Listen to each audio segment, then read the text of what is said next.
जय Malhar news चॅनलच्या सर्व प्रेक्षकांना सपना चौधरीचा नमस्कार। नंदुरबारमध्ये अपहार केल्यानंतर उपरती अपहाराची रक्कम भरली, परंतु तरीही दोघांविरुद्ध गुन्हा दाखल।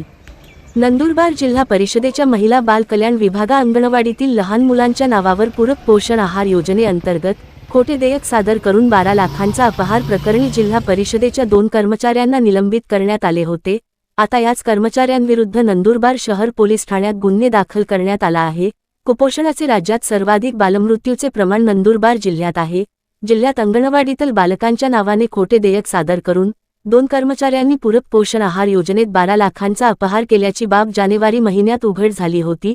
अक्कलकुवा, धडगाव आणि तोरणमाळ प्रकल्पातील 3 ते 6 वर्ष वयोगटातील बालकांना अंगणवाड्यांमध्ये पूरक पोषण आहार योजनेअंतर्गत बचत गटांमार्फत आहार पुरविण्याची योजना असून यासाठी शासन स्तरावरून बचत गटांना प्रतिलाभार्थी 8 रुपये प्रमाणे पैसे दिले जातात। या योजनेचा फायदा घेत नंदुरबार तालुक्यात ही योजना लागू नसतानाही नंदुरबार तालुक्यातील रनाळे एकात्मिक बाल विकास प्रकल्पाअंतर्गत येणाऱ्या एका लिपिकाने बोगस स्वाक्षरींच्या आधारे जिल्हा परिषदेच्या महिला बाल कल्याण विभागाला 12,05,656 रुपयांची देयके सादर केली।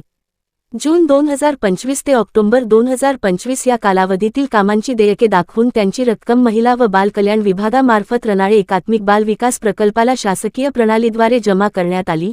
याबाबत जिल्हा कार्यक्रम अधिकारी यांनी रनाळे प्रकल्पाच्या बाल विकास प्रकल्प अधिकाऱ्यास ताळमेळ साधण्याच्या सूचना केल्या। मात्र रनाळे बाल विकास प्रकल्प अधिकाऱ्यांनी अशा प्रकारे बचत गटांमार्फत कुठलाही पोषण आहार रनाळे प्रकल्पात पुरविला जात नसल्याची बाब जिल्हा कार्यक्रम अधिकाऱ्यांच्या निदर्शनास आणून दिली। असे असताना देयकापोटी सुमारे 12 लाखांची रक्कम रनाळे प्रकल्पात वर्ग करण्यात आली होती। या प्रकल्पातील लिपिक प्रशांत भामरे यांनी रनाळे बाल विकास अधिकाऱ्यांची खोटी स्वाक्षरी करून अपहाराची रक्कम काढून घेत त्यांच्या नावाच्या खोट्या स्वाक्षरीनेच देयक सादर केल्याचे चौकशीतून उघड झाले आहे। जिल्हा परिषदेच्या महिला व बाल कल्याण विभागातील आणखी एक लिपिक दीपक शिंदे यांनी या कामात रनाळे प्रकल्पाच्या लिपिकास मदत केल्याचे प्राथमिक चौकशीत उघड झाले होते। त्यामुळे हा सारा प्रकार नंदुरबार जिल्हा परिषदेचे मुख्य कार्यकारी अधिकारी नमन गोयल यांच्या निदर्शनास आणून देण्यात आला। यानंतर संबंधितांनी ही अपहाराची रक्कम देखील परत केली, परंतु दोन्ही कारकुनांना निलंबित करून त्यांची खातेनिहाय चौकशी प्रस्तावित करण्यात आली होती।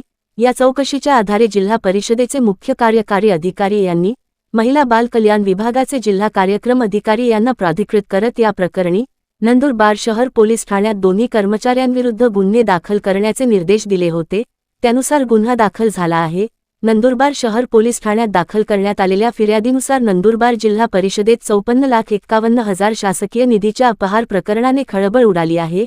महिला व बालकल्याण विभागातील गैरव्यवहार जिल्हा परिषदेचे 2 कनिष्ठ सहाय्यक यांच्या विरोधात नंदुरबार शहर पोलीस ठाण्यात गुन्हा दाखल करण्यात आला आहे। महिला व बालकल्याण विभागाचे जिल्हा कार्यक्रम अधिकारी हरिभाऊ हाके यांनी शासकीय निधीचा अपहार झाल्याप्रकरणी गुन्हा दाखल केला असून अंगणवाडी पुरवठा न करताही खोट्या स्वाक्षऱ्या करून निधी वळवला धक्कादायक खुलासा झाला आहे।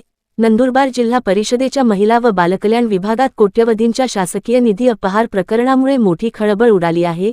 या प्रकरणी महिला व बालकल्याण अधिकारी हरिभाऊ हाके यांनी नंदुरबार शहर पोलीस ठाण्यात शासकीय निधीचा अपहार करीत फसवणुकीचा गुन्हा दाखल केला आहे।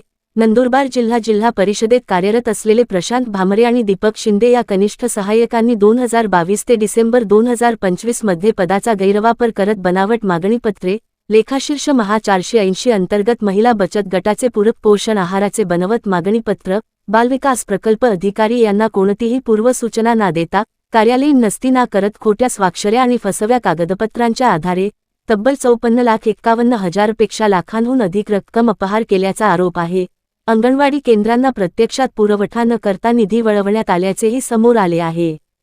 या प्रकरणामुळे जिल्हा परिषदेत एकच खळबळ उडाली असून पुढील तपास पोलीस करत आहेत। सपना चौधरी, जय मल्हार न्यूज, नंदुरबार।